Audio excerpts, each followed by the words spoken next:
Hello बच्चों, मैं Rakesh Batra. Last class के अंदर हमने pair of linear equations in two variables का इंट्रोडक्शन दिया था। आज हम pair of linear equations in two variables exercise 3.1 से पहले वाले सारे एग्जांपल्स डिस्कस करेंगे। पिछली क्लास के अंदर हमने एक इक्वेशन जिसके अंदर दो वेरिएबल्स हो उसका ग्राफिकल रिप्रेजेंटेशन सीख लिया था। आज हम सीखेंगे दो इक्वेशंस दो वेरिएबल्स के अंदर हो तो उनको ग्राफ पर कैसे रिप्रेजेंट करते हैं और उनकी हेल्प से हम लीनियर इक्वेशंस को सॉल्व कैसे करते हैं। तो स्टार्ट कर रहे हैं। तो graphical method of solution of pair of linear equations, यानी अगर मेरे पास दो इक्वेशंस हो, लीनियर इक्वेशंस दो वेरिएबल्स की, और उनको ग्राफ के ऊपर रिप्रेजेंट करना हो और फिर उनका सॉल्यूशन निकालना हो तो हम कैसे निकालेंगे। देखिए बच्चे, कोई भी linear equation in two variable होती है वो एक स्ट्रेट लाइन को रिप्रेजेंट करती है। और अगर हमारे पास दो इक्वेशंस हैं दो वेरिएबल्स वाली तो वो दो लाइंस को रिप्रेजेंट करेंगी। तो यहाँ हमारे पास तीन पॉसिबिलिटीज हैं। या तो वो दोनों लाइंस इंटरसेक्ट करेंगी एक पॉइंट के ऊपर, या वो दोनों लाइंस पैरेलल होंगी, या वो दोनों लाइंस एक के ऊपर एक यानी कोइंसाइड करेंगी। ये तीन पॉसिबिलिटीज ही हो सकते हैं। बारी बारी से हम इन तीनों पॉसिबिलिटीज के बारे में पढ़ते हैं। सबसे पहली बात, मान लीजिए आपके पास वो जो दो इक्वेशंस हैं वो है a1x plus b1y plus c equal to c1, a2x plus b2y equals to c2। अब पहली चीज, अगर a1 बाई a2 और b1 बाई b2 इक्वल ना आए तो दोनों लाइंस की जो के ग्राफ बनेंगे they will intersect at a point. एक एग्जाम्पल से बात समझते हैं कि a1 by a2 b1 by b2 का क्या मतलब है। मान लीजिए आपके पास एक इक्वेशन है 2x plus 3y equal to 5, दूसरी इक्वेशन है 3x plus 4y equal to 7। यहाँ पर a1 क्या है, x का कोफिशिएंट, ये a1 है, ये b1 है और ये c1 है। यानी a1 हो गया 3, b1 हो गया a1 हो गया 2, b1 हो गया 3, c1 हो गया 5। ऐसे ये a2, ये b2, ये c2। अब a1 by a2, a1 by a2, a1 है 2, a2 है 3 तो 2 बाई 3। b1 बाई b2 से क्या मतलब है, 3 बाई 4 y का कोफिशिएंट और ये y का कोफिशिएंट। अब ये दोनों चूंकि इक्वल नहीं है तो मैं जब इन दोनों के ग्राफ प्लॉट करूंगा तो वो ग्राफ्स कैसे आएंगे, दोनों लाइंस इंटरसेक्ट करेंगी एक पॉइंट पर। आई रिपीट, पहला केस, अगर a1 by a2 is not equal to b1 by b2 then the lines will intersect at a point.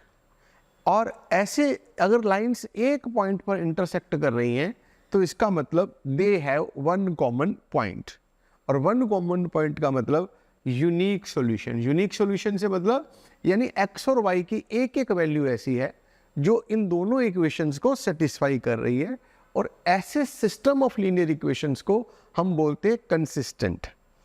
System is consistent. Consistent का मतलब होता है कि दोनों इक्वेशंस का एक सॉल्यूशन हो, चाहे वो यूनिक सॉल्यूशन हो चाहे वो इनफाइनाइट सॉल्यूशंस हो। यूनिक सॉल्यूशन होगा तो भी सिस्टम कंसिस्टेंट है, इनफाइनाइट सॉल्यूशन होगा तब भी सिस्टम इनकंसिस्टेंट है। नो सॉल्यूशन के केस में हम सिस्टम को इनकंसिस्टेंट कहते हैं।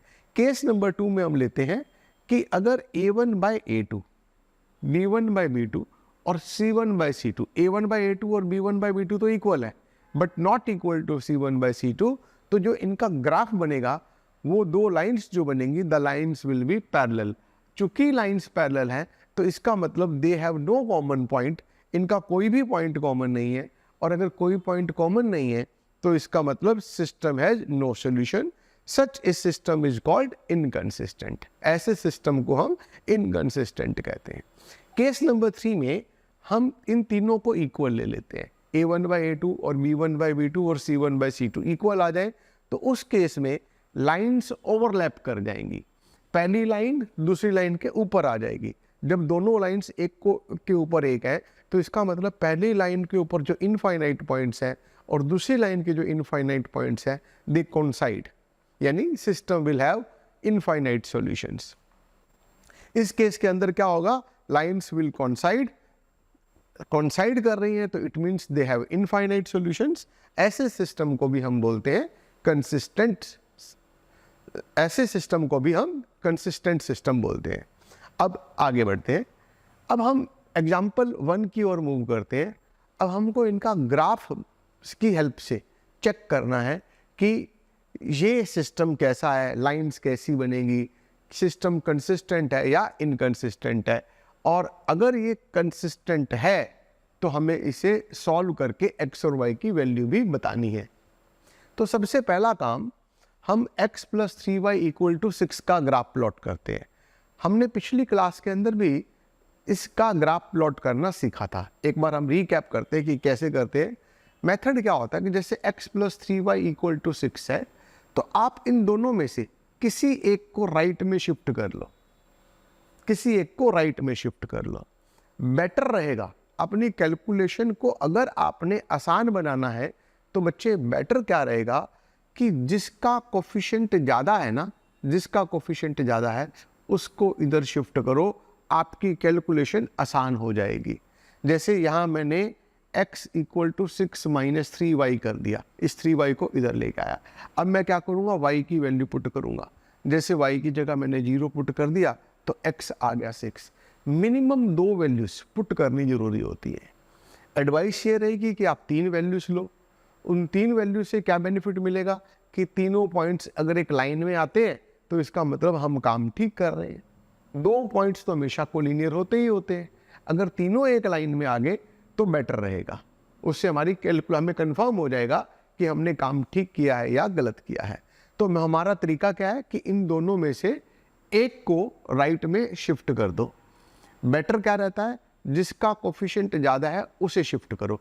मान लीजिए मैं x को इधर शिफ्ट कर देता तो 3y = हो जाता 6 - x, y = क्या हो जाता 6 - x/3।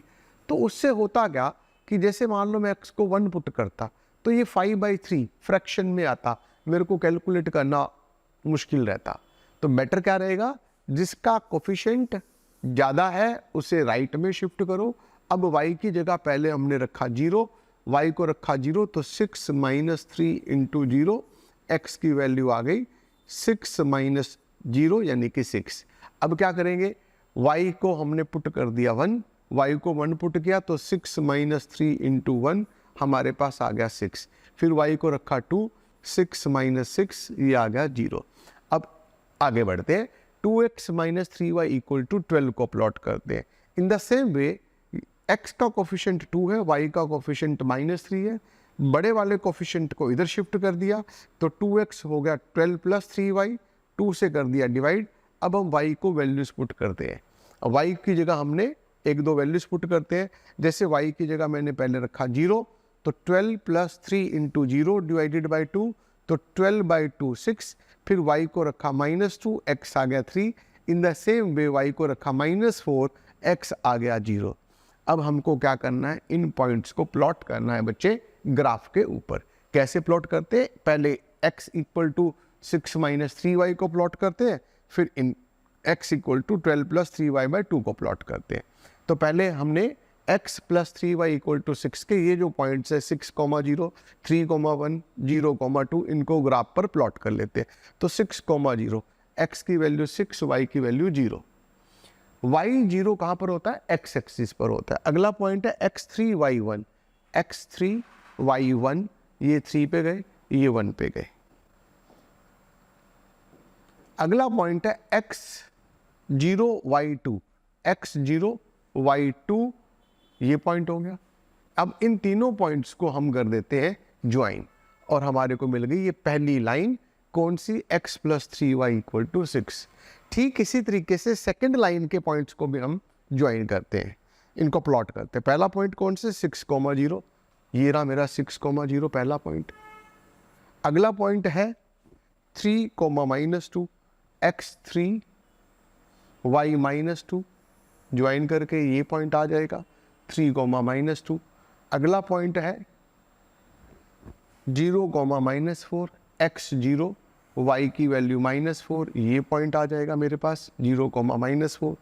ठीक इसी तरीके से अब इन तीनों पॉइंट्स को भी हम ज्वाइन कर देते हैं। इन तीनों को भी ज्वाइन किया तो मेरे पास ये पॉइंट आ गया। ये जो दोनों का पॉइंट ऑफ इंटरसेक्शन है, यहाँ पर x की वैल्यू 6 है और y की वैल्यू 0 है, तो इसका मतलब मेरा सोल्यूशन है x = 6, y = 0। तो इस तरीके से हमने पहला एग्जाम्पल कंप्लीट कर लिया है। अब एग्जाम्पल नंबर 2 स्टार्ट कर रहे हैं। एग्जाम्पल नंबर 2 में बोलता है ग्राफिकली, इंपॉर्टेंट पॉइंट है, graphically find whether the following pair of equations has no solution, unique solution और इनफाइनाइटली मेनी सॉल्यूशंस। अगर आपको ग्राफिकली ना करना होता, सिंपली करना होता, तो मैं पहला काम करता a1/a2 कैलकुलेट करता, a1/a2 5/3, b1/b2 कैलकुलेट करता, -8 -25/5, c1/c2 कैलकुलेट करता। अगर ये तीनों इक्वल आते तो हम बोलते ये इनफाइनाइट सॉल्यूशंस हैं। पहले दो इक्वल आते, तीसरे के इक्वल ना आता तो नो सॉल्यूशन, और a1/a2 और b1/b2 ही इक्वल ना आते तो हम बोलते कि यूनिक सॉल्यूशन है। फिलहाल हमें इनको करना है, दोनों लाइंस के ग्राफ प्लॉट करने हैं, फिर देखना है कि उन दोनों के ग्राफ्स इस टाइप के आ रहे हैं, इंटरसेक्टिंग है, उन दोनों के ग्राफ्स पैरेलल लाइंस हैं, या उन दोनों लाइंस के ग्राफ एक के ऊपर एक कोइंसाइड कर रहे हैं। हमने पीछे भी बताया है कि अगर लाइंस, दोनों लाइंस इंटरसेक्ट कर रही हो तो इसका मतलब they have one common point, coincide कर रही हो तो दे हैव इनफाइनाइट कॉमन पॉइंट्स। दोनों ही केसेस में, इन दोनों ही केसेस में हम बोलते हैं सिस्टम इज कंसिस्टेंट। कंसिस्टेंट कब है? जब यूनिक सॉल्यूशन हो या इनफाइनाइट सॉल्यूशन हो। पैरेलल के केस में दे हैव नो सॉल्यूशन, और जब नो सॉल्यूशन होता है तो सिस्टम को इनकंसिस्टेंट बोलते हैं। अब स्टार्ट करते हैं इस क्वेश्चन को, दोनों के ग्राफ्स के बारे में बात करते हैं। 5x - 8y + 1 = 0, ये मेरी पहली लाइन है। 3x - 24/5y + 3/5 = 0, ये सेकंड है। हमने 5 एलसीएम ले लिया और वो एलसीएम 0 से मल्टीप्लाई हो गया, 0 × 5 0 हो गया, तो यहाँ हो गया 15x - 24y + 3 = 0। ध्यान से देखिए, अगर मैं इस पहली इक्वेशन को 3 से मल्टीप्लाई कर दूं तो 15x - 24y + 3 = 0। तो ध्यान से देखो, ये पहली इक्वेशन और दूसरी इक्वेशन सेम बन जाती है, यानी ये दो लाइंस नहीं है, ये एक लाइन है। एक लाइन का मतलब ये एक के ऊपर एक आएंगी, they will coincide each other, the lines will coincide each other. तो ये दोनों की दोनों लाइंस कोइंसाइड करेंगी, तो हमें इनका ग्राफ प्लॉट किए बिना भी हम बता सकते हैं कि दे हैव इनफाइनाइट सॉल्यूशंस। अब हमको करना क्या होगा, हम क्या करेंगे कि पहली लाइन का ग्राफ प्लॉट कर लेंगे। जो पॉइंट्स हम पहली में लेंगे ना, एग्जैक्टली वही के वही पॉइंट्स सेकंड में भी आएंगे। तो हम प्लॉट करते हैं पहले पहली लाइन को। कैसे प्लॉट करेंगे पहले पहली लाइन को? 5x - 8y + 1 = 0। 5x को रख लेते हैं यहीं पर, -8y को ले आते हैं इधर, प्लस हो गया, +1 को लाते हैं इधर, -1, x हो गया, 5 से कर दिया डिवाइड। अब हमको करना क्या है, y की वैल्यूज पुट करनी है। y की वैल्यूज बच्चे कुछ इस तरीके से लेनी है कि ये जो नंबर आए ना, ये एक होल नंबर आ जाए या एक इंटीजर आ जाए, फ्रैक्शन में ना आए। फ्रैक्शन में आएगा तो वो गलत नहीं है, उसको वो गलत नहीं है, लेकिन ग्राफ के ऊपर फ्रैक्शन वाले पॉइंट्स को, जैसे 2/3 आ जाए, 4/5 आ जाए, 9/5 आ जाए, इस तरीके के पॉइंट्स को ग्राफ पर प्लॉट करना थोड़ा कंफर्टेबल नहीं है। गलत नहीं है वो पॉइंट्स, वो भी पॉइंट्स इस लाइन पर लाई कर रहे हैं, पर हमारी कोशिश हमेशा हमेशा ये रहनी चाहिए कि हम कुछ वैल्यूज ऐसी पुट करें कि x और y दोनों इंटीजर्स हों, होल नंबर्स हों, ताकि पॉइंट्स को प्लॉट करना ग्राफ के ऊपर कंफर्टेबल रहे। तो हम क्या करते हैं, जैसे मान लो मैंने y को रखा 0, y को अगर मैं 0 रखता हूँ तो ये -1/5 फ्रैक्शन आ रहा है। मैं y को 1 रखता हूँ तो 8 माइनस 1 7/5, ये भी फ्रैक्शन में आ रहा है। y को अगर मैं 2 रखता हूँ तो 8 into 2 minus 1/5, x equal to 8 into 2 16, 16 minus 1 15, 15/5 हमारे को मिल गया 3। इसका मतलब पहला पॉइंट आ गया y2 x3। अब यहाँ बड़ी समझने की बात है, हमारा डिनोमिनेटर कितना है 5, डिनोमिनेटर 5 है, ध्यान रखना इस बात को। और हमने y को पुट किया है 2। अगली वैल्यू हमें पता है क्या लेनी चाहिए, या तो 2 + 5 लेनी चाहिए x, या 2 - 5 लेनी चाहिए।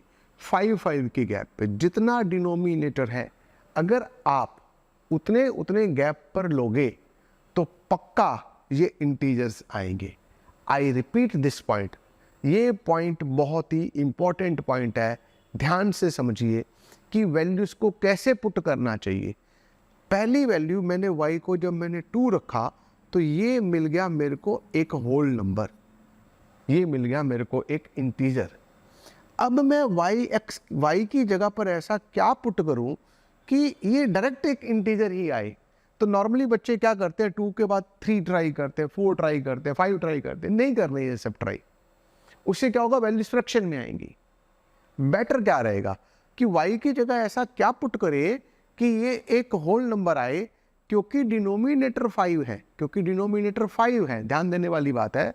तो इसका मतलब जैसे मैंने y को पहले 2 रखा, अब 2 में 5 ऐड करो या 2 में 5 सब्ट्रैक्ट करो, तो या तो 7 पुट करो या -3 पुट करो, तो दोनों ही केसेस में x भी एक होल नंबर आ जाएगा।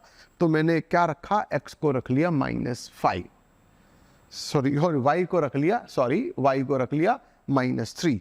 तो y को जब मैंने -3 रखता हूँ, एक बार रख के देखते हैं y को -3, तो पक्का होल नंबर आएगा। y को रखा -3 तो आएगा x 8 इंटू -3 -1/5 -24 -1/5 -25/5 -5 आ गया। अब इन दोनों पॉइंट्स को हमने प्लॉट कर देना है। कहाँ पर प्लॉट करना है, ग्राफ शीट के ऊपर। सेकंड की टेबल जब आप बनाओगे, जब हम सेकंड की टेबल बनाएंगे, वो भी एग्जैक्टली यही टेबल बनेगी, क्योंकि ये दो लाइंस दो नहीं है, एक ही है।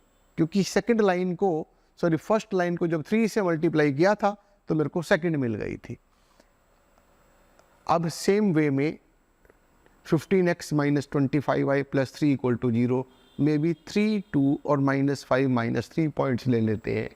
तो इसका मतलब दोनों के दोनों पॉइंट्स कॉमन आ रहे हैं, यानी इनफाइनाइट पॉइंट्स कॉमन होंगे। अब हम लेते हैं ग्राफ शीट।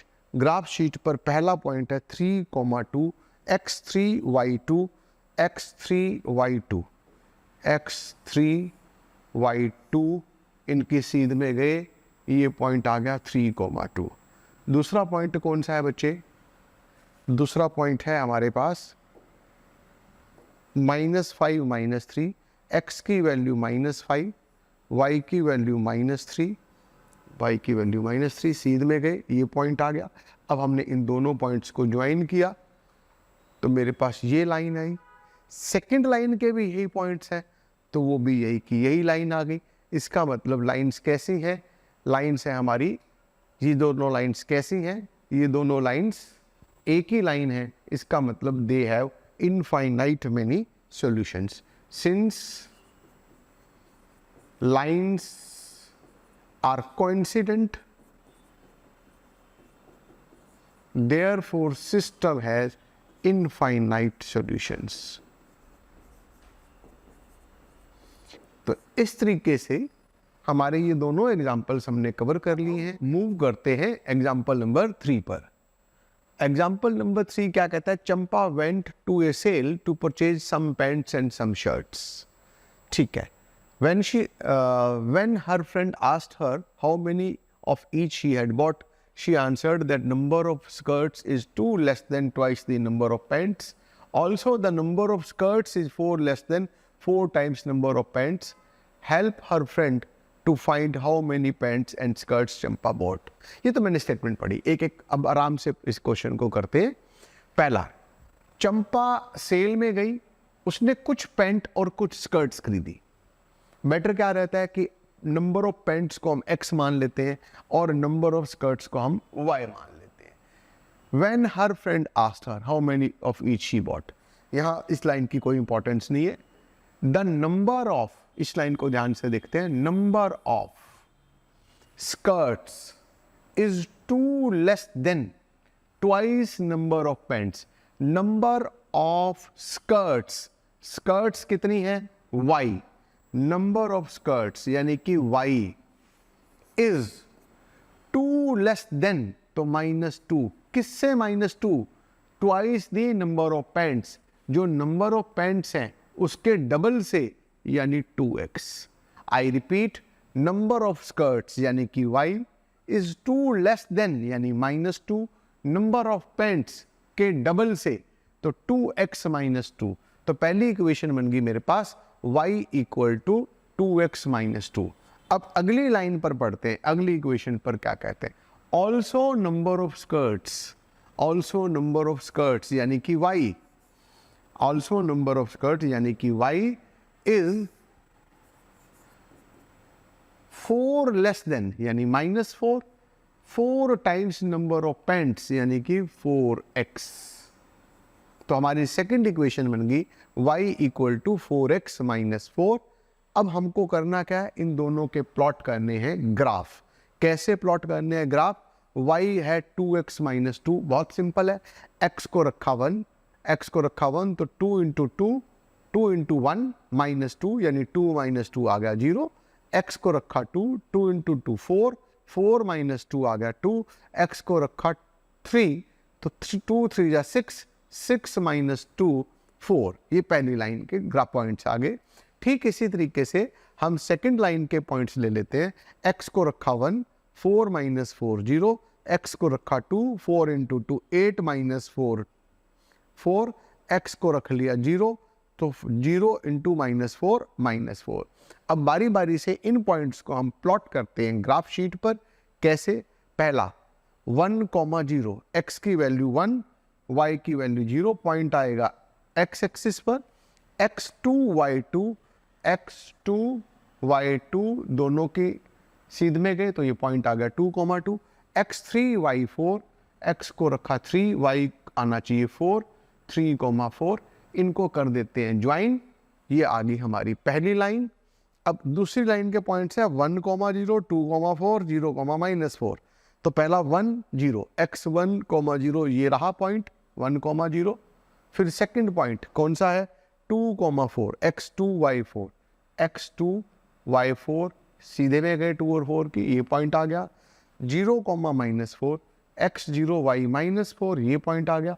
इन तीनों पॉइंट्स को भी हम कर देते हैं ज्वाइन और ये भी लाइन आ गई।